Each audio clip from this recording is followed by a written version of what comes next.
സ്വേച്ഛാധിപതികൾ പണിപ്പുരയിൽ കയറി പൊളിച്ചടുക്കിയിട്ടുണ്ട്. അൽഫാം, shawarma, chocolate, beef parotta, chicken breast എന്ന് വേണ്ട ലക്ഷറീസ് ആയിട്ടുള്ള കുറേ അധികം സാധനങ്ങൾ അവർ വാരി പൊതിഞ്ഞെടുത്തിട്ടുണ്ട്. ബിഗ് ബോസിന് എന്തോ ഒരു സ്നേഹം ഇവരോട് കൂടിയിട്ടുണ്ട് എന്ന് തോന്നുന്നു. അതെയോ ഇനി ഒരു ചെറിയൊരു പണി അതിൻ്റെ അകത്ത് ഒളിച്ചിരിപ്പുണ്ടോ എന്നും അറിയത്തില്ല. അവർക്ക് പോയിന്റിന് ഒരു ലിമിറ്റും ഇല്ല. എത്ര സാധനങ്ങൾ വേണമെങ്കിലും എടുക്കാം. പണിപ്പുര നിറച്ച സാധനങ്ങളുണ്ടായിരുന്നു.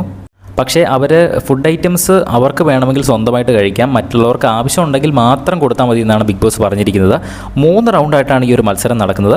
ഫസ്റ്റ് റൗണ്ടിൽ 20 സെക്കൻഡ്, സെക്കൻഡ് റൗണ്ടിലും തേർഡ് റൗണ്ടിലും 20 സെക്കൻഡ് തന്നെയാണ്. ഫസ്റ്റ് റൗണ്ടാണ് ഇപ്പോൾ കഴിഞ്ഞത്. ഫസ്റ്റ് റൗണ്ട് കഴിഞ്ഞപ്പോൾ തന്നെ അവർക്ക് ആവശ്യത്തിലധികം സാധനം കിട്ടിയെന്ന് എനിക്ക് തോന്നുന്നു.